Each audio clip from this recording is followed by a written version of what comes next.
లేటెస్ట్కి వచ్చిన defence update ఏంటంటే భారతదేశం రష్యా మధ్య ఒక సూపర్ డీల్ జరిగింది. సో ఈ సూపర్ డీల్తో భారత్ యొక్క పవర్ ఒక్కసారిగా పెరిగింది. ఏంటి సూపర్ డీల్ ఏంటనేది మనం క్లియర్గా మాట్లాడుకుందాం.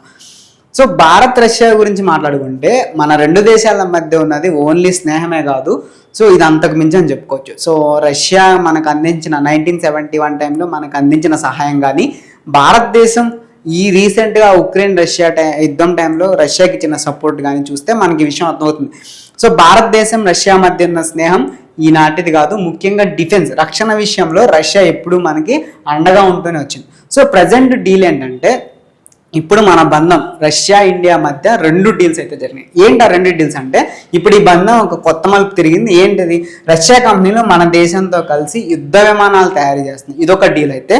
ఇంకొకటి ప్రయాణికుల విమానాలు కూడా తయారు చేయడానికి ఇంకో డీల్ కుదుర్చుకున్నాయి. చూడండి, రష్యా మన ఇండియాతో కలిసి ఒక యుద్ధ విమానాలను అదేవిధంగా ప్రయాణికులు అంటే ప్యాసింజర్ విమానాలను కూడా తయారు చేయడానికి 2 ప్రాజెక్టులను అయితే స్టార్ట్ చేయడానికి రెడీగా ఉన్నాయి. సో ఏంటి ఆ 2 ప్రాజెక్టులు? ఫస్ట్ యుద్ధ విమానాల ప్రాజెక్ట్ గురించి మాట్లాడుకుంటే Su-57. దీన్ని మనం ఆకాశంలో అదృశ్య శక్తి అంటే ఒక ప్రెడేటర్ లాగా చెప్పుకోవచ్చు అనమాట. కనపడదు కానీ చిక్కళ్ళు దొరకడు అంటారు చూసారా, ఆ టైప్. సో ఇదేంటంటే ఇది ప్రపంచంలోనే అత్యంత శక్తివంతమైన 5th జనరేషన్ యుద్ధ విమానం. Su-57 అనేది 5th జనరేషన్ యుద్ధ విమానం, అత్యంత శక్తివంతమైనది. సో శత్రువులకు అందని సాంకేతికత ఏంటి Su-57 గొప్పతనం అంటే, సో మీరు ఇక్కడ చూడండి, ఇది మెయిన్గా ఇది స్టెల్త్ టెక్నాలజీ అనమాట. సో స్టెల్త్ టెక్నాలజీ అంటే ఏంటంటే ఈ విమానం శత్రువుల రాడార్లకు అస్సలు దొరకదు. సో శత్రువుల రాడార్లు ఈ విమానాన్ని పట్టుకోవడం అసాధ్యం. అది ఎంత శక్తివంతమైన రాడార్ అవనండి, యుఎస్కి చెందిన రాడార్ అవనివ్వండి, చైనాకి చెందిన రాడార్ అవనండి, ఈవెన్ ఫారెన్ యూరోపియన్ కంట్రీస్ రాడార్లకు కూడా ఈ విమానం చెక్కదన్నమాట. అత్యంత స్టెల్త్ టెక్నాలజీని యూజ్ చేస్తున్నారు. ఇంకొకటి ఏంటంటే వేగం మరియు గురి. సో టార్గెట్, ఇది ఒక్కసారి టార్గెట్ ఫిక్స్ చేసిందంటే మిస్ అవడం చాలా రేర్. సో ఇది చాలా వేగంగా ప్రయాణించగలదు మరియు చాలా దూరం నుండి కూడా ఖచ్చితంగా టార్గెట్ని లాక్ చేసి గురి చూసి కొట్టిద్ది అనమాట. సో ఇది దీని యొక్క ప్రత్యేకతలు. సో ఇండియాలోనే ఎందుకు తయారు చేస్తున్నారు ఈ గొప్ప ఆఫర్? ఇండియాకి ఎందుకంటే ఫస్ట్ ఆఫ్ ఆల్ రష్యాకు చెందిన United Aircraft Corporation. So ఈ యునైటెడ్ ఎయిర్ క్రాఫ్ట్ కార్పొరేషన్ ఏం చేసింది, ఈయన boss United Aircraft Corporation boss Vadim Betkov. So ఈ వాదిమ్ బెత్కవ్ ఏం చెప్తున్నాడు, ఇండియాతో డిస్కస్ చేసిన తర్వాత ఒక ఫైనల్ మీటింగ్ అయితే జరగనుంది మన భారతదేశానికి రష్యాకి మధ్య. ఈ మీటింగ్లో కనుక అన్ని అంశాలు కుదిరితే ఈ ప్రాజెక్ట్ స్టార్ట్ అయిపోతుంది. సో ఈ చర్చలు అనేవి ఫైనల్ దశలో ఉన్నాయని ఈ ఓన్ సిఇఓ ఆ United Aircraft corporation CEO ప్రకటించాడు అనమాట. ఇంకొకటి ఏంటి, ప్రస్తుతం మన దగ్గర Su-30 తయారవుతున్న భారతీయ ఫ్యాక్టరీలు మనందరికీ తెలిసిన విషయమే. Su-30 రష్యన్ ఫైటర్ జెట్ ఏదైతే ఉందో అది ఆల్రెడీ మన ఇండియన్ యొక్క మ్యానుఫ్యాక్చరింగ్ మన ఇండియన్ పరిశ్రమల్లో తయారవుతున్నాయి. సో ఆ టెక్నాలజీని కొంత అప్గ్రేడ్ చేసి Su-30 టెక్నాలజీని కొంత అప్గ్రేడ్ చేసి Su-50ని తయారు చేయొచ్చు అనమాట. అంటే ఇది ఈజీ అవుతుంది వాళ్ళకి తయారు చేయడానికి. సో ఇది ఈ 2 కాన్సెప్ట్స్ని దృష్టిలో పెట్టుకొని ఇండియా మరియు రష్యా ఈ డీల్ని ముందుకు తీసుకెళ్తామని చెప్పుకోవచ్చు. సో మన రక్షణకి ఈ 2 ప్రాజెక్టులు అవసరమా అంటే ఎస్, అవసరమే. సో మన చుట్టూ ఉన్న శత్రు దేశాలు తమ వాయుసేనను పెంచుకుంటున్నాయి. ఫర్ ఎగ్జాంపుల్ మీరు చైనాని చూశారు, చైనాలో విపరీతమైన పరిశోధనలు జరుగుతున్నాయి. ఆల్రెడీ వాళ్ళు 6th జనరేషన్ ఫైటర్ జెట్స్ని తయారు చేశారని ఇంతకుముందు వీడియోలో చెప్పుకున్నాం మనం. సో అదేవిధంగా Su-57 అనేది కనుక మన దగ్గర ఉంటే, సో వేరే దేశం అనేది మన దేశం మీద, ఫర్ ఎగ్జాంపుల్ చైనాని తీసుకోండి, చైనా మన దేశాన్ని దాడి చేయడానికి, మన దేశంపై దాడి చేయడానికి 1కి 2 సార్లు ఆలోచిస్తుంది అనమాట. So technology transfer. సో ఈ డీల్ వల్ల మనకి యూజ్ ఏంటంటే technology transfer. Only America for example F-35 యుద్ధ విమానాలు మనకి ఇవ్వాలనుకుంది అనుకోండి, కేవలం విమానాలు తయారు చేసి అమ్మిద్ది కానీ టెక్నాలజీని ట్రాన్స్ఫర్ చేయదు. కానీ రష్యా చూడండి టెక్నాలజీ ట్రాన్స్ఫర్ చేస్తుంది. ఎందుకని? రష్యా మనకు విమానాలను ఎలా తయారు చేయాలో నేర్పిస్తుంది అనమాట. సో ఎలా తయారు చేయాలో కూడా నేర్పిస్తుంది కాబట్టి దీనివల్ల భవిష్యత్తులో మనం ఎవరి మీద ఆధారపడకుండా ఆ టెక్నాలజీతో మనం విమానాలు డెవలప్ చేయొచ్చు, ఈవెన్ వేరే కంట్రీస్కి ఎక్స్పోర్ట్ చేయొచ్చు. సో మన ఇంజనీర్లకు మరియు కంపెనీలకి కొత్త టెక్నాలజీ ఏదైతే ఉందో దాని మీద పూర్తి గ్రిప్ అనేది వస్తుంది అనమాట. సో ఇది డీల్ ఓన్లీ డిఫెన్స్కే కాదు, ఇది మన ఆర్థిక వృద్ధికి ఉపాధి అవకాశాలు కూడా పెంచుతుంది. ఎలా పెంచుతుంది? సో మేక్ ఇన్ ఇండియా మనది ఉంది. సో ఈ మేక్ ఇన్ ఇండియా కింద ఈ విమానాలు అనేది తయారవుతాయి. సో ఇలా తయారవడం వల్ల ఏమవుతుంది, మన దేశంలో ఉన్న ఇంజనీర్లకు, మిగతా టెక్నీషియన్స్ కానీ వీటన్నిటికి కానీ వీటికి సంబంధించిన రంగాల్లో ఉద్యోగ అవకాశాలు అయితే పెరుగుతాయి. ఇంకోటి ఏంటి, మన కంపెనీలు మన చిన్న కంపెనీలకు కూడా వినూత్న విడిభాగాలు స్పేర్ పార్ట్స్ మన చిన్న కంపెనీలు తయారు చేసి ఎక్స్పోర్ట్ చేయొచ్చు, లేదా ఆ తయారీ యూనిట్స్కి అమ్మొచ్చు అనమాట. సో దీనివల్ల దేశీయ పరిశ్రమలు లాభపడతాయి, ఉద్యోగాలు అనేది వస్తాయి.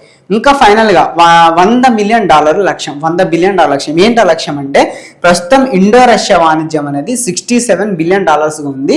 సో ఇలాంటి ప్రాజెక్టులు చేపట్టడం వల్ల దీన్ని $100 బిలియన్ తీసుకువెళ్ళాలని చెప్పి రెండు దేశాలు కూడా డిసైడ్ అయ్యాయి. సో వచ్చే 4 నుంచి 5 ఏళ్లలో దీనిని $100 బిలియన్ పెంచాలని పుతిన్ మరియు భారత్ నాయకులు నిర్ణయించుకున్నారు. ప్రధాని మోదీ నిర్ణయించుకోవడం జరిగిందనమాట.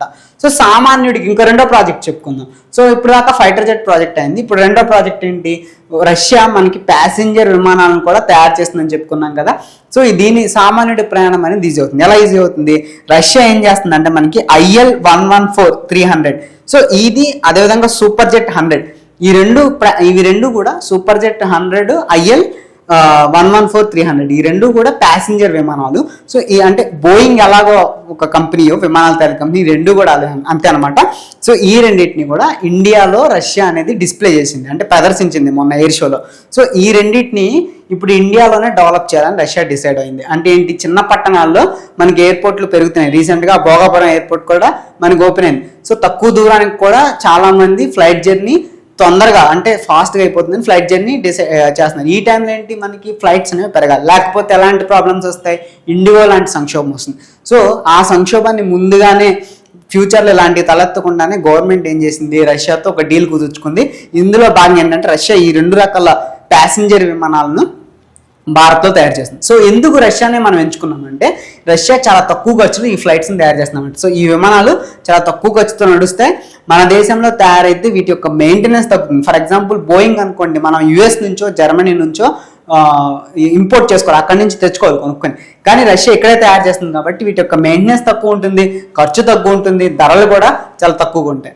సో కొత్తగా తెస్తున్న చిన్న ఎయిర్పోర్ట్లని అనుసంధానించాలి అంటే దేశవ్యాప్తంగా మనం ప్రధాని నరేంద్ర మోదీ ఉడాన్ 2.2 అనే కార్యక్రమం స్టార్ట్ చేశారు. దీనిలో ఏంటి? సామాన్యులు కూడా ఫ్లైట్ ఎక్కాలి ఈ కార్యక్రమం కింద, అలా ప్రోత్సహించేలా కార్యక్రమాలు ప్రభుత్వం చేపట్టారు. సో ఇందులో భాగంగా ఇప్పుడు రష్యా తయారు చేసిన ఈ విమానాలు మనకి కనెక్టివిటీని పెంచుతాయి. తక్కువ ప్రయాణంలో మెయింటెనెన్స్ తక్కువ కాబట్టి టికెట్ ధరలు తక్కువ ఉంటాయి, అదేవిధంగా ఫ్లైట్స్ ఎక్కువ సంఖ్యలో అందుబాటులో ఉంటాయి. దీని ద్వారా మన జర్నీ అనేది సూపర్ ఫాస్ట్ అవుతుంది. సో ఈ రెండింటిని చూస్తే మీకేమనిపిస్తుంది? సో మన ఇండియా గ్లోబల్ మ్యానుఫ్యాక్చర్ హబ్గా మారుతుంది కదా, రైట్? సో మన దేశంలో తయారైన విమానాలు వేరే దేశాలకు మనం ఇప్పుడు తయారు చేసే SU-57 ఫైటర్ జెట్స్ అవనివ్వండి, అదేవిధంగా ఇప్పుడు మనం అనుకున్న ప్యాసింజర్ విమానాలు, ఈ రెండింటిని కూడా మనం ప్రొడ్యూస్ చేసి రష్యాతో కలిసి మనం ఇక్కడే డెవలప్ చేసి అమ్మే అవకాశం ఉంది. ఫర్ ఎగ్జాంపుల్ బ్రహ్మోస్ మిసైల్ని తీసుకోండి. బ్రహ్మోస్ మిసైల్ని రష్యా భాగస్వామ్యంతో మనం డెవలప్ చేసాం. సో దాన్ని మనం వేరే కంట్రీస్ కూడా సెల్ చేయవచ్చు. ఫర్ ఎగ్జాంపుల్ ఇండోనేషియాకి, ఫిలిప్పీన్స్కి మనం సెల్ చేయడానికి రెడీగా ఉన్నాం. ఓకే, ఆల్రెడీ ఫిలిప్పీన్స్ డీల్ కూడా చేసుకుంది ఇండియాతో. సో ఈ విమానాల్లో భారతీయ సాఫ్ట్వేర్ మరియు స్పేర్ పార్ట్స్ కూడా వాడడం జరుగుతుంది. సో ఇండియన్ టెక్నాలజీ కూడా యూజ్ అవుతుంది. దీనివల్ల మన టాలెంట్ ఏదైతే ఉందో అది ప్రపంచానికి తెలుస్తుంది. సో ఈ 2 ఒప్పందాల వల్ల కలిగే పెద్ద లాభాలు ఏంటంటే శక్తివంతమైన డిఫెన్స్ సిస్టమ్, డిఫెన్స్కి సంబంధించిన ఫైటర్ జెట్స్ లభిస్తాయి. టెక్నాలజీ ట్రాన్స్ఫర్ అవుతుంది కాబట్టి టెక్నాలజీలో మనం ముందడుగేస్తాం. అదేవిధంగా ఆర్థికంగా ఎకానమీ పరంగా బూస్ట్ వస్తుంది, కొత్త ఉద్యోగాలు సృష్టించబడతాయి. సో మన యువతకు ఉద్యోగాలు వస్తాయి. ఫైనల్గా తక్కువ ధరకే ప్యాసింజర్ విమానాలు కనుక అందుబాటులోకి వస్తే తక్కువ ధరకే మనం జర్నీ అనేది చేయొచ్చు. సో ఒక గొప్ప శక్తిగా ఎదుగుతున్న భారత్ ఇవన్నీ చూస్తుంటే మీకు అనిపిస్తుందా లేదా? రక్షణ నుండి మనం ఏం చేసుకున్నా, ఇది డిఫెన్స్ డీల్ అయినా ఏదైనా వేరే డీల్ అయినా మొదటగా మనం చూసేది మన ఎకనామీకి ఎలా బూస్ట్ ఇస్తుంది, మన దేశ జనాభాకి ఎలా ఉపయోగపడుతుంది, మన దేశ భవిష్యత్తుని ఎలా మారుస్తుంది. ఇది మన పొలిటికల్ నాయకులు అంటే మన ప్రధాని నరేంద్ర మోదీ యొక్క వ్యూ అని చెప్పుకోవచ్చు. సో మన యువతకు ఇది ఒక అద్భుతమైన అవకాశం. సో ప్రపంచం అంతా ఇప్పుడు ఈ SU-57 డీల్ గురించి చాలా ఈగర్గా చూస్తుంది, ఎందుకంటే 5th జనరేషన్ ఫైటర్ జెట్ అంటే అది సామాన్య విషయం కాదు. ఓకే, సో మరో వీడియోతో మళ్ళీ మేము ముందుంటాం. Thank you.